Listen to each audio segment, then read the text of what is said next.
Welcome to everyone who is joining us on YouTube. We're so thrilled that you can be here as we study.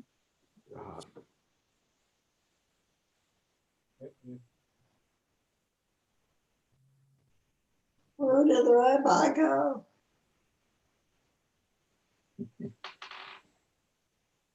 I don't know. I just got a strange message telling me I am now the host.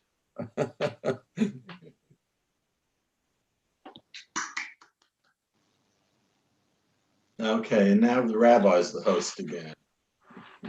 He has to unmute himself. Welcome, everybody. So my little computer glitched there. So now we're going to start for sure as soon as I change my name to my name. All right.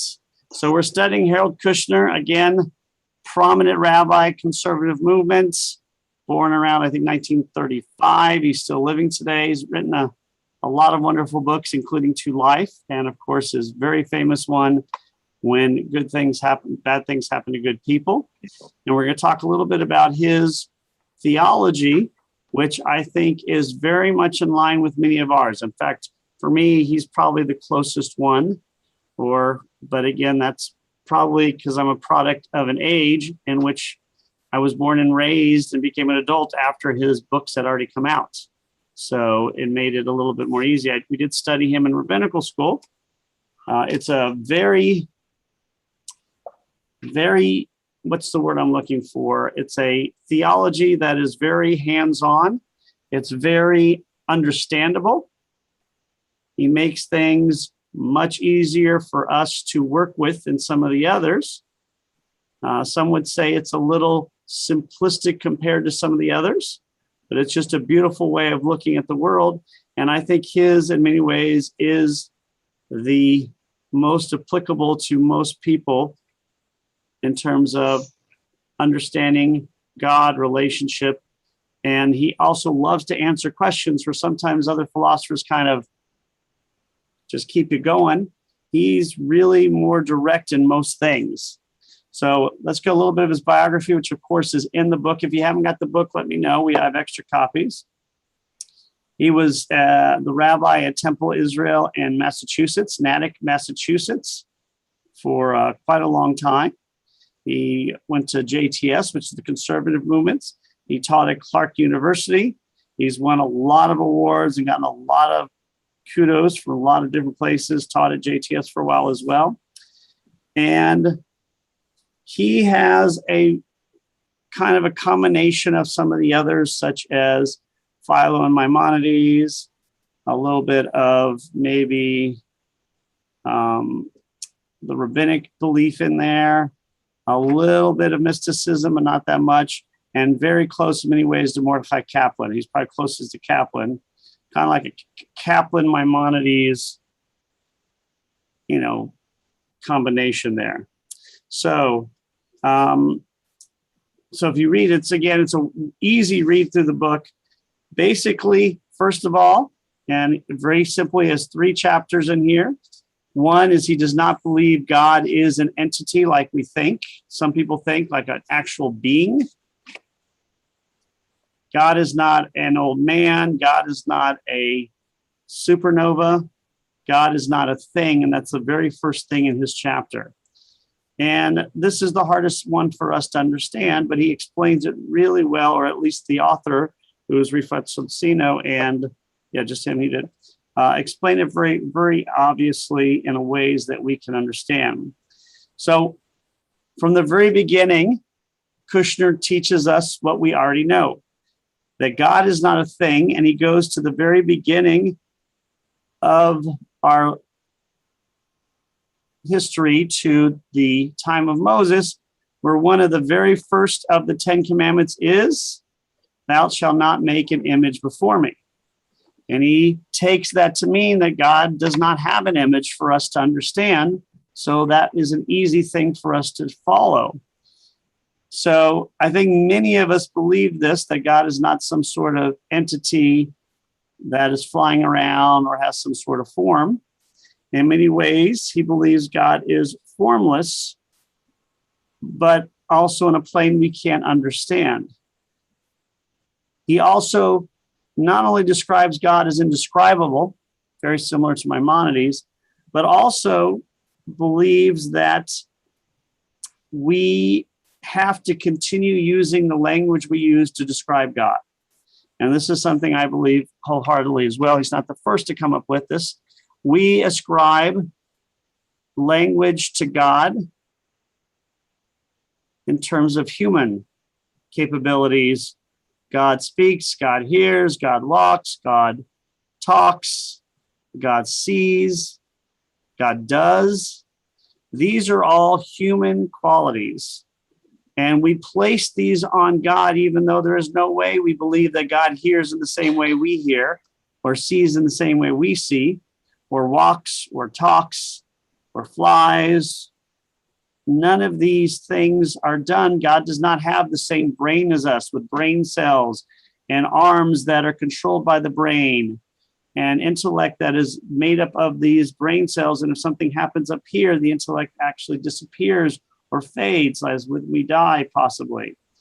But although, well, which is what I really like about him, I agree with as well, although we don't believe God has any of these characteristics, these human traits, we still must refer to God continually using this language that doesn't work. It's kind of like saying, go work on that broken computer, even though you broke it.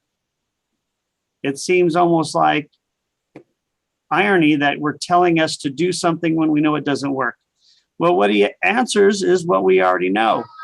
The only way we can refer to God is the way we know how, and that is using language. We have no other way that is better than using language at this point in our history. So we must use language and just understand that they are not meant to be taken literally. They are, that's right, guys. Can we pause for 1 second? I'm getting a phone call. Somebody just passed away. Let me pause for 1 second. I apologize. So everybody take a moment for a break. I'll be back 1 second. I'm just going to get a cough drop. I think Do you put need them- anything? No, I think we put them all in the bathroom. I don't remember where we put them all yesterday. There were 3 packages. So what time did you get in last night? No, we got in on Monday night, probably Oh. around 8 o'clock. So we had Oh, that's good not bad. time. Yeah, we left at 7 and got here probably by about 8. Yes, actually it was Columbus Day, you recall, on Monday. And so all the Washington, D.C. offices were closed. Right. So they took us a strange way through, you probably know it, Michael, through 295 rather than even the Beltway. And we went through, up by Main Avenue and those places. And, Right. So it was more of a direct route rather than going around the Beltway. So we saved a little time, a little bit of construction in and around Quantico and, Dumfries in that area. But aside from that, not bad. So, but it's a long ride, and I think we're wearing down. It's getting to be the packing, and the anticipation and the energy it takes, both the packing and then the unpacking afterwards, and just getting reestablished here, is just, the car wouldn't start, so I had to call AAA. And then the refrigerator was slow to start, so we put stuff in our neighbor's refrigerator until ours cooled off enough, and so just Sorry about that. Thanks for your understanding. That's unfortunately someone just passed away, so I wanted to make sure. Was it someone you know, Rabbi? Yeah, I don't think we're going to say out yet. I don't think she wants it to be anybody notified until she tells everybody. She hasn't told her family yet. So we continue to use this language that is in the Bible, that is in everyday life, that God speaks to us, God. And so these are things that we still believe, but we can only express it in the ways we know. So he then goes very much into the heart of the matter, which of course is his famous book. And that is, why does bad things happen to good people? Does God do these things to us? And of course, the answer he believes is definitively not. He's a very practical minded person who believes some things are situational, some things are luck, some things are just the way things are. Health happens, situation happens, life happens, and God is not involved in any way in making it happen to us. It is all circumstance, situational, luck, how we present ourselves, which makes it very difficult for people. Because if I'm praying to God to save me, he doesn't believe God does that either. And so this is not a God who takes action literally, which makes it much more difficult for us when we're praying and you're praying to God for health when you don't believe God does that. Again, we have an irony here. I'm praying to God for help, even though I know God will not help. And this is basically the synopsis of his book, because he wrote his entire book basically on that concept. And so we'll go into it. And again, it is a very practical speaking book. What would you think the answer is when he talks about what does God do? Well, I mean, the second chapter, God gives us strength. I mean, that's his. That's it. This, you know. And that's a basic idea that I think many of us feel. God gives us the strength, the inclination. When we pray, we are bringing out our thoughts to other people who will be supportive of us. When we talk about these things, we unite people together in ways they were not united before. When we invite clergy of different faiths to come and pray, or people of different faiths to come together, it may not cure the person who's sick, but it brings people together and recognizes that people can be supportive of each other. So God is not a being, and he uses the words, again, something we would probably use ourselves, a force, a power, a process. Is very similar to, of course, Mordecai Kaplan. No. Yes. Does God hear our prayers all the time we are praying? And that is something he doesn't go into here, but he may not hear it in the same way we like with actual voices, but he hopefully has some sort of understanding, or the universe does. Or even if the universe doesn't, then people hear our prayers and they can help. It's again the theory that God does not cure disease. However, God gives us the strength to create scientists who do cure diseases.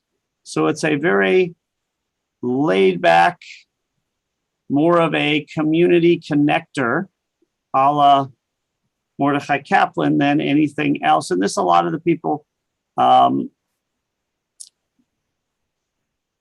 say, so the idea that God is just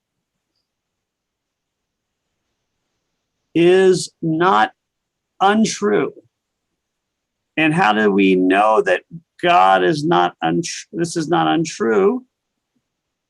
It's because of the innate feeling we have. And he goes to the same area where a lot of theologian goes, and that is our natural inclination to want to do good, to want to help out, to see the world from a perspective in which we try and do these things.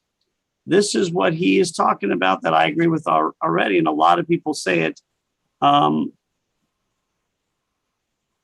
When in ancient times, people had a multiple God system. And each of these gods, you chose who you pray to.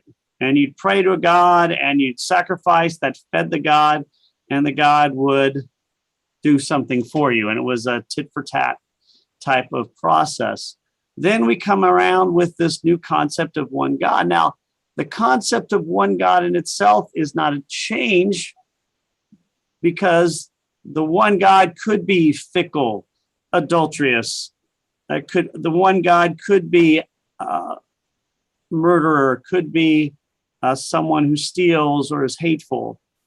So the one God idea is different, and he gives a different perspective on it. I would say more that one God teaches us to be ethical. It's an ethical God. What he would say, though, is that we're all getting our ethics from one God.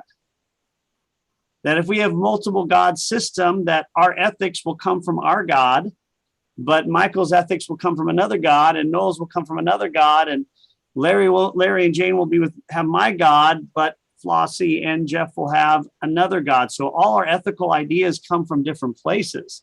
And so they can be very different. Whereas when there's one God, it's not only a God of ethics, but a God of ethics for everyone, so that we share ethical ideas throughout humanity. So morality, yes, Flossie, and you're still on mute, by the way. Are we now? On? Yes, Okay. you're on. Okay. Was that what the hard concept was of people accepting Judaism? One of them, that there weren't statues, they weren't actually seeing a God. It had to be kind of in their mind. Yeah, I think that was one of the major issues in the transition to this God.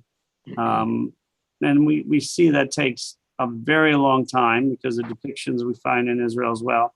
So many believe that it took no less than, 500 years to get that concept down. So a very long time. And we still struggle with it. But I think this is what he believes, that it's not necessarily just the ethics of God, but the fact that we all have the same ethics now. And that makes us much more connected, especially since he believes, a little different than others, that God doesn't solve problems because God does not have the power to solve problems. In other words, the world is created and is going in its own path. The way God helps move the world is by giving us these strengths, these connections, motivations, our ability to overcome tragedy, ability to learn. This is God's gift to us. It's a very 20th century theology, post-Holocaust. Although you see this a lot more before the Holocaust, it is a empowerment. We are empowered to do something.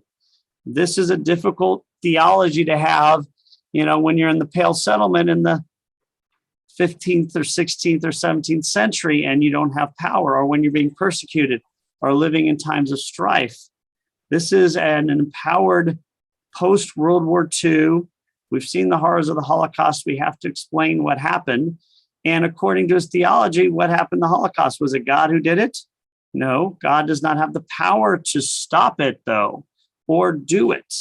It is human beings listening to the inner voice or ignoring the inner voice. And it's a very limiting, but also very Kaplan. I don't know if the word is Kaplanian or Kaplasonian, Klapaganic. But again, the idea that God is more concerned with nationhood and with connections than with the ideas of saving a person who is dying. So one of the most obvious examples of this is when Kushner talks about his son who had this terrible disease. I forgot the name of the disease, but we've all heard of it. It's called, what was it called? Progeria. It's the rapid aging disease that we've seen where somebody ages really quickly. That's what he had. So it's a really terrible thing to have, and not probably, and for your parents, it's really quite painful, I believe, too. So he believes that one of God's most important gifts to us is the ability to replenish, like a video game. You're playing a video game and you're running out of, I'm not a big video game player, but you're playing a video game and you have the life bar, and your life bar is slowly seeping away. And then you find a secret place where it gives you more life. And all of a sudden your life bar goes farther up. I've been completely replenished. I have 100% life. That is what God does. God replenishes our resources when they run low. And so when Rabbi Kushner's son is sick, and the lack of power a parent must feel when seeing this, God forbid this ever happens to anybody else. And yet, where do you find the strength to go on throughout the child's life and then afterward? Where does a parent find the strength to go on after somebody's died? Where do I have the strength to go if I've had a disease?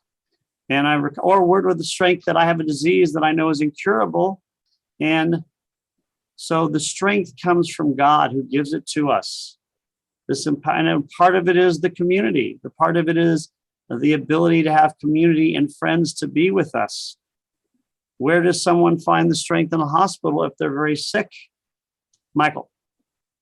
Oh, I'm sorry. Okay. So it's a very profound, you can see why it was so popular, because it's profound and succinct. It's not one of these Rosenzweig Buber ones, which are way up here, and you're always grasping for straws, just kind of getting it. And you can read the whole thing on the whole section on Buber, and then you realize you didn't understand it all, and you got to go right back and read it all over again. And you need a professor to help you just to understand little pieces of it. This one, you read it and you can read the whole thing and say, yeah, that's how I feel. That makes sense to me. And that's why Kushner became so popular.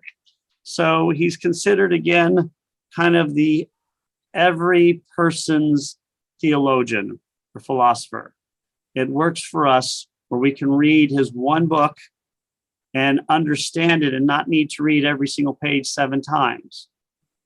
And so this is why religion is essential still, because although we don't believe God cures us, God hears us, but not in the way here, it is because it helps to give us this strength, helps us to re-energize, helps us to be connected, which helps us re-energize, helps us continue on, helps us in every way imaginable. Scientists cannot figure out the answer to a question after several years. Why does she not give up? Because of this extra energy. Why doesn't she give up when everybody's telling her, you are wrong, you are wrong, you are wrong, go do something else? What gives someone the strength who's had the same job for 20 years and is very comfortable to leave and go start up a company that sells medical equipment and saves people's lives, or the strength to leave their job and take care of their family, even though they're making less money because of some sort of need? What gives us that strength to change, to grow, and to recover? And I think if you would say one thing that he does most of all, God, it's the re-energize, like the bunny. Whenever we're low, we just get pushed back. It's like a rechargeable battery. Except when you recharge it, in a rechargeable battery, every time you recharge it, it gets a little less powerful. In the case of our bodies, that is not the case. We can be re-energized and even have more strength. We find more strength sometimes in our most difficult times. And that is what he believes is God. And so when we say God is everywhere, that's not true. When we say God is somewhere, that's not true either, because we just don't know. It's like saying air is everywhere, but it's not, because it's only here on Earth, but it's not in a container that doesn't have air. It's not in outside. We get the Earth's atmosphere. So this is where we see God. Any thoughts or questions on it? You know, Michael, then Larry. it just kind of, really resonated with me because when you talk to somebody, why do you believe in God? And, how do you think of God? The idea of a force um, resonates quite a bit. And I don't know why I thought of this, but, in physics, force equals mass times acceleration.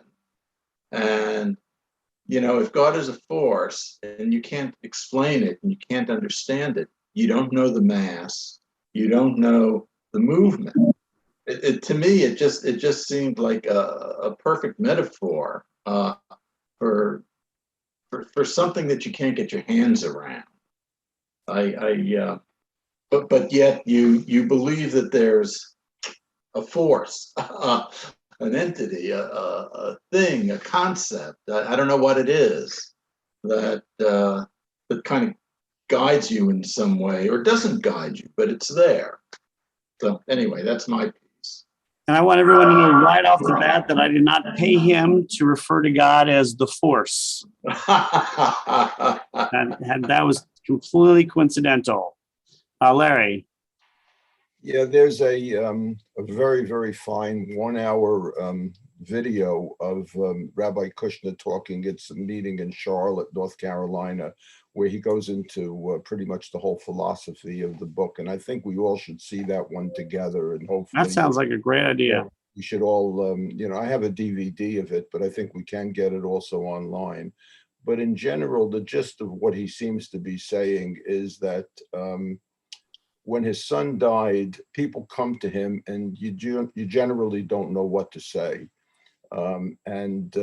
People will come up with all kinds of things like, God gave you this problem because he knew you can handle it. And he even says, I wish I were less religious, Yes. because, then I certainly can't handle it. Or God gave you this problem because now you've written a book, which even though, they've taken away your son, this book has helped so many people, almost the Jesus Christ thing, where he's, done some great things for mankind. The book is really the salvation. Or, the Holocaust, God did this because. So the basic premise that he seems to be coming up with is that we have three things at work here, or three basic ideas. One is that we want to believe that God is in charge. We want to believe that he can direct us. He's all powerful. He's got all of those abilities that he has in the Old Testament and the Bible, about creating miracles and doing those kinds of things, that he can basically foresee everything that we do and direct us. The second thing is that he's good, that he's just, and that he will do the right thing. And the third thing, and he goes back to the book of Job here, is that Job is really a good person. And we're told this at the very, very beginning. Now, if all three of those are working, at the same time, that God knows everything, that he's just, and that Job is a good person, then all three of those work together. But if one of those three, you deny one of those three, you have to pick one of those three to deny. And the first thing people seem to deny is that Job is a good person, or that people will come to you and say, I know you're a good guy, Job, but you must have done something wrong to anger God to make him take all of this away from you. Or maybe there was something wrong. But we're told that Job is a good person. The second thing is what Job starts to believe is that God is not just. And that's a tough one to believe in, because why would you believe in a God that is not just? And the way he kind of gets around that and explains that I found is that what he says is that God creates all of these laws, the F equal MA kind of thing, like Michael was assuming, the laws of biology and all of these things. We don't know all of these laws yet, but as you said before, he gave us the ability to be intellectual so that he can do it. But the one thing that he does do is that people have within them this good and evil kind of thing. And he says that there are things in nature. When you talk about things like act of God, he says it's really not an act of God when you have a hurricane. It's not an act of God when you have a tornado. That's an act of nature. And he says the one thing that God has withheld from nature is the good and evil. Nature has no ability to distinguish between good and evil, whereas people have that ability. And then the third thing is that you have to deny that God is in charge. And that's the one that he tends to believe in. God is not in charge. That God has set up these laws. He's withheld this one idea from nature. He's given people the free will. He's not in charge, and he's allowing you to go your own way. So the real crux of what he says seems to be that he starts off questioning, why did this happen to me? Why did my son die? And he realizes that there really is no good answer to it. So he changes it from a why to a when. And he says that really what we have to do now is when bad things, because bad things will happen to you. He says, when bad things happen, what is it that we do? And the thing that he does, and I think you mentioned it, Rabbi, is this whole business of being caring and a sense of community and being with each other.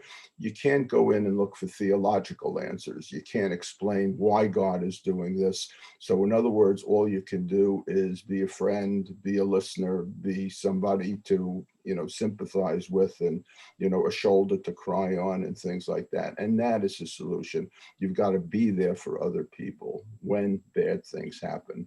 And forget about the why. The tragedy is going to happen. The explanation, you could take one of your three choices, that God is either unjust or that God has set up a world where, nature just does what it wants. It doesn't have the moral code that people have. So, that's his belief, I believe. Beautifully said. Thank you, Larry. We'll go to Flossie. And you're still on, yeah, correct. Okay. Go. Is that why we have the Shiva? That is community strength uniting together? Yeah, I think that's probably the most important reason, is to bring people together to say, hey, we're here for you during this time. And as Larry said, and we use the Rabbi Kushner's book a little bit when we take hospital classes in rabbinical school.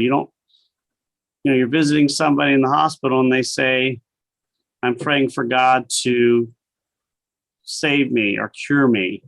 Am I supposed to go to the person and say, hey, well, we don't really believe that God cures you? That's and then go into a theological debate with somebody in the hospital? Obviously not. That's the worst thing you can do. To say to someone that God is only gives you this many tragedies because you can handle it, is a very anti-Jewish thing to say. Right. Because one, we don't necessarily believe that, and two, because you're there to comfort somebody, and that is not a comforting thing. Flossie. When did Misha Berach start? And is that our praying or singing to God, or is it as a community we're doing it?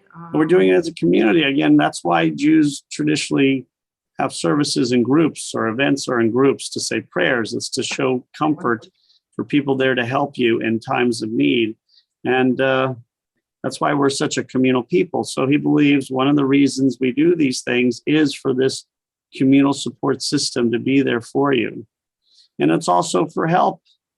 I need help with something. I have a community. Well, I'm talking about what I need help with to Noel, and she says, wait a minute, my sister-in-law's brother's cousin does that. Let me give him a call to help you.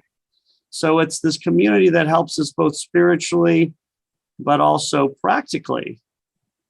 Why number 10? Why are 10 in a minyan? The 10 commandments. There's actually a lot of commandments are 10. 10 in a minyan.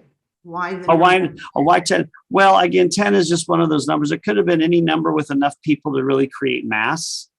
But 10 is such a number used in so many areas, it was really easy to use it. So it's, 10 commandments, 10 plagues, 10, and 10 is a really nice number, first double digit number. And so 10 is used, like 40 is used as a number, like 7 is used. So there's certain numbers that are used. You can use actually 3 people for instance, for the Birkat Hamazon, the prayer afterwards. You can say the full one with only 3. So there is, because it's just finishing a meal. But in most things in Judaism, For men, you need 10, right?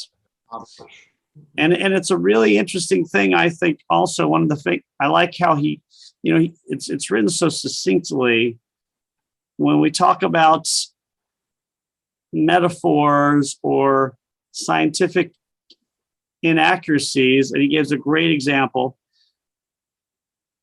Every day we watch the news and the weather person says sunrise is at this time and sunset is at this time. Even though we all know, except for maybe some really far out there people, the sun never rises and it never sets. It's just we can't see it anymore.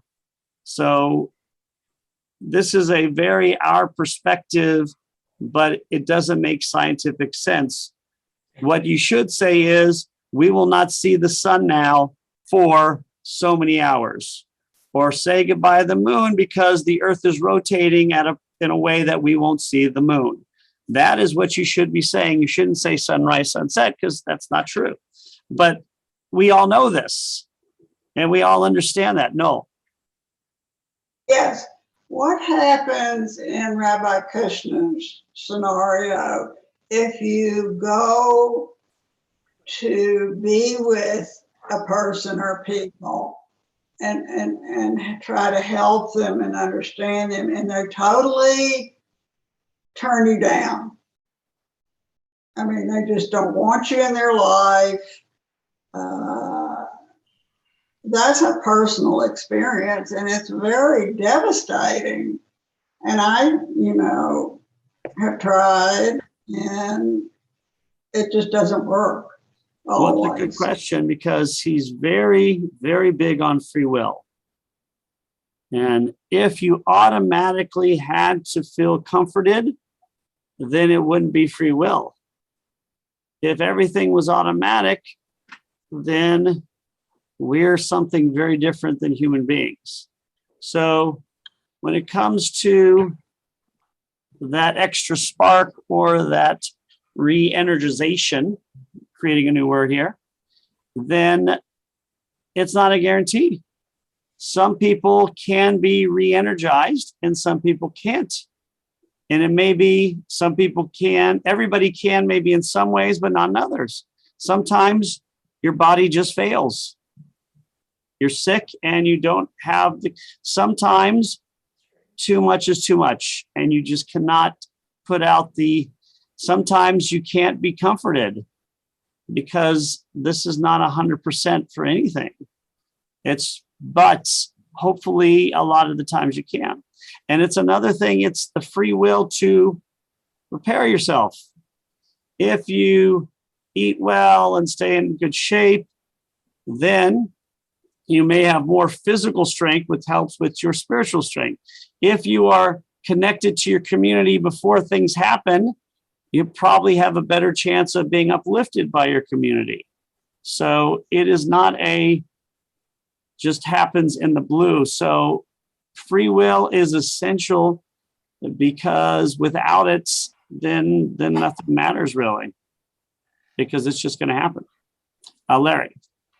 One of the last things that I remember he says in his talk is that when you go to see somebody who has just suffered some sort of a tragedy, the first thing you should say is, "I'm sorry," then shut up, and then listen. If the person keeps saying, "What is it I did wrong? What is it I did wrong?" He says, don't give them a list of everything that you've done wrong. Don't be prescriptive. Just say, "I'm here for you," and that, there really are no answers. And I think that's really what he's saying is it's almost just like a caring, person, just being there for that person, not trying to answer the solution, because what the person wants to do generally is just express their own grief and vent and just, be angry with God, or be angry with the doctors who didn't cure them, or be angry with the drunk driver who the person, or whatever it is. But just shut up and listen and be there. Yeah, and again, it's very much a perspective of a chaplain in a hospital or a friend. You're not there for answers. The best thing you can say is, "I'm sorry. I'm here for you. And that's your job as the friend or as, and again, it's a very practical advice because some of the other theologies are meant for the classroom or for discussion, not for when something actually happens. And his is. And so I'd rather, if I'm going into a hospital to visit somebody, I'd rather take his philosophy with me than Maimonides or the rabbis or, some of those that are a little bit esoteric. Flossie. And you're still on mute, Flossie. Why or when did benches come into Shiva and when did they go out of Shiva? When did, one more time? Benches. Oh, the benches. Yes. Well, I don't know exactly when. You meant like sitting lower than everybody else, so everybody comes to you. I don't know when that tradition started. That's a good question. There's a tradition, for those of you who don't know, that if you're in mourning at a Shiva, then you sit lower than everybody else. There's also traditions for that for like Shavuos as well, when you're reading from not for Shavuos, for Tisha B'Av, when you're reading Lamentations. So I don't know. That's a good question. I don't know when that tradition came into play. It is mentioned to be lower than somebody else in the Talmud for a variety of things. Probably that as well. I know it's when you're visiting somebody in the hospital, you're supposed to go at their level and not seem intimidating and make sure they don't have to do anything. That's a good question. But it's a symbolic gesture to make sure everybody knows who's, same thing with the ribbon or the tearing of the clothes. It's just to make sure everybody knows, not just, but one of the reasons is to make sure everybody knows who's in mourning and that person has the license to leave or come or babble or talk, and that we're there for that person. When I grew up, Shiva was going, like you said, and listening and being there for people. When I moved, and Jane and Larry will remember this, when I moved to New Jersey, it's almost like an eating orgy. I hate to say that. You come in, you maybe bring something, and before I know it, everyone is sitting around eating and not often going over to the mourners and speaking and helping them. And that really hit me with, hey, I didn't come to eat. I came to be with them. Yeah, but again, eating is such a good way to bring people together and have them do something, and to stay there for a certain amount of time and be comforted. And when you eat together, there's something about eating together that is very important to Judaism. It's so important that we created rules of kashrut as a way to ensure that Jews ate together.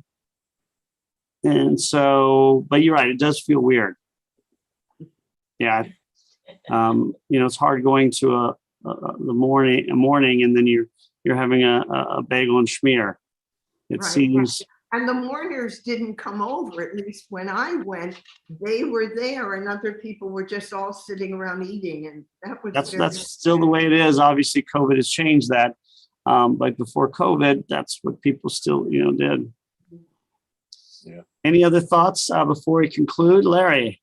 Yeah, I think part of it is, again, what Kushner said is that people are just very uncomfortable about knowing what to say, in that situation, so that, they'll basically almost try to avoid. But just getting back to the benches, I remember funeral parlors used to bring wooden benches and then they collected them, and pretty soon these things became corrugated, things that you would throw away yourself. But the whole idea of not sitting in your comfortable easy chair, covering the mirrors so that you wouldn't look at yourself and you wouldn't think of yourself, those kind of things, were, and to set the mourner apart so that they would only sit in that particular chair. You could see who the mourners were compared to the people who couldn't sit on a sofa, for example.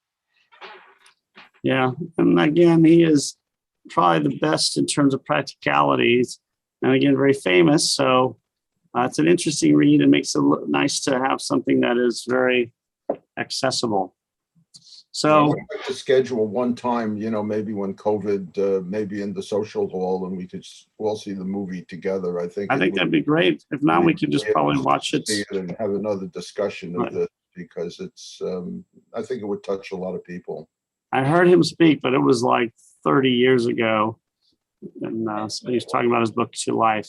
So first of all, let's go over what's coming up to make sure we all know. So next week, we still have class. I mean, obviously, because we have it every week. And next week, we're going to be talking about the Dead Sea Scrolls at Flossie and Jeff's home. So we will set, is it okay if we send that address out? Right? We're going to send that address out. And you still unmute Flossie and Jeff. We'll send that address out. Now, we'll be talking about the Dead Sea Scrolls. And then we're going to go over Jewish museums. This was the book this is The Weight of Ink by Rachel Kaddish. I bought 2 editions to give to somebody else. It's really long. Wow. I think it may be too long for a monthly book club. What do you guys think? Yes. Do we want to pick a different book? It's like I do. it's 550 pages. So I'm sure it's a good book, and I now own 2 of them because I was giving one to somebody else. Does anybody else have another book we could try that we could be more, a little easier to read in a 3-week period? Larry, I was going to suggest that what we did one year, years ago, was short stories. And I think, that kind of lends itself because they're 20, 30 pages. You could pick 2 or 3 short stories. okay. One of the most I was going to suggest there's several very, very fine short story writers, including Elie Wiesel, but the one that I liked was Agnon, Shmuel Agnon, S.Y. Agnon. That's why I was. I'm an Israeli author. I think he's, won many, many prizes. And I just recall some of his stories I thought were Shalom Aleichem style stories, fables mixed in with messages and things like that. So, maybe we can look at some of those. Well, do we want to let's see one of his collections of short stories? Do you have any ideas which one? Do the homework. Well, he's a major figure. He won the Nobel Prize. I think all you have to do to win the Nobel Prize for literature is to be like a Jewish Eastern European writer in Yiddish. This is one book that I just noticed I have on the shelf here, 21 Stories by S.Y. Agnon. Let's see if that is. Prize for literature. We could pick a couple of these stories, if you want. I don't know if you have that book, Rabbi. I don't. I'm looking to see if it is online. Whoa. Okay. Oh, wow. Rabbi, It costs. how do I get to Flossie Jeff's house? One more time, what? I was just. How do How do you get to Flossie? I'll send the address. I'll leave a pass at the gate for you, okay? Yeah, Are you and if gonna you are write planning to go, yeah, I'll send that out the day after RSV. That book, Larry, is very expensive. Oh, is it? It's $1,000. What? Wow. Yeah, I guess it's been out of print since 1970. I hope there. It's $1,000. I don't know if it's been print for 50 years. I have a paperback here that. Well, I have I mean, another one. you can get used. You can get used ones for $50. Really? Wow. Oh my God. How good of condition, Larry? By the way, can you show me that S.Y. Agnon book again? Sure. Is it in good shape? Yeah. All right, just hold it there. I'm going to come by and pick it up. I wanted to show it to somebody. I may lose it. You can borrow it anytime. It may go on eBay for $900. That probably can go on eBay for $800 right now. You're kidding. I wonder if Hoopla has it.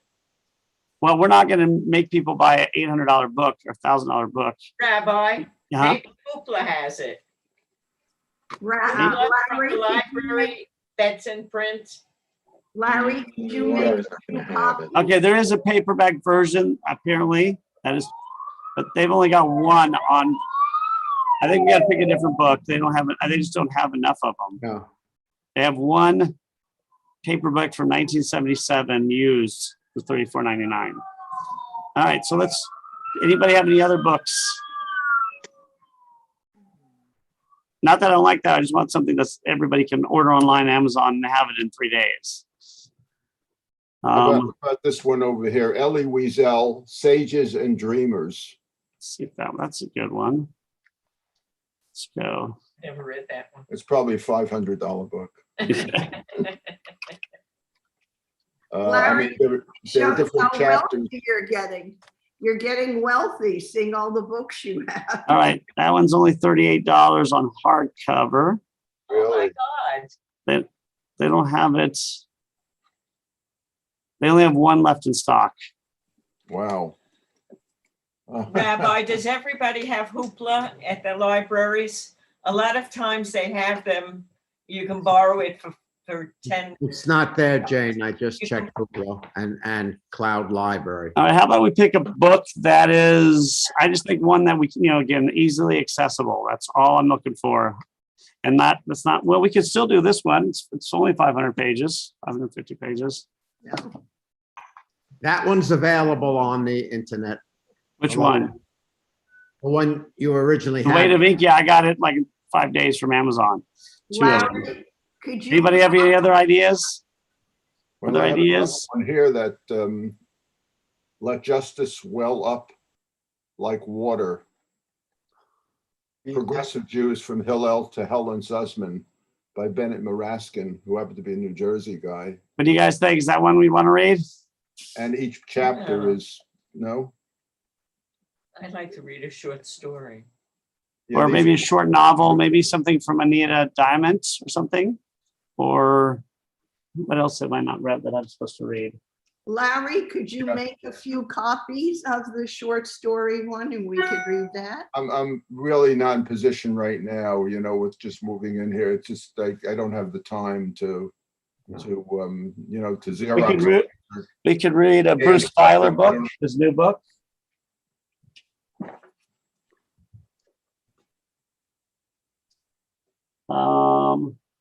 See which ones I've been. Okay. All right, so I will send out, if anybody wants. Well, the short stories of Bernard Malamud are always very interesting. Yeah, but we just got to make sure and find one that is Those are accessible. usually even in the library you can get. Yeah, Malamud's books are accessible. Who's Melamed's? Yeah. Yeah. Which one did you think? Well, he has a whole load of short stories. I'm trying to find in this organization here.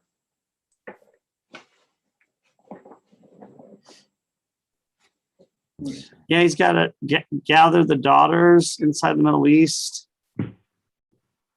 I think we should get a library card for Larry's library, all these books. Could you imagine how many we threw out? No, I can't. Let's see here if there's any books that I have that. I always used to call him Malamed. We could do something like America's Prophet by Bruce Feiler. We could do Walking the Bible by Bruce Feiler, which is really good. We can do.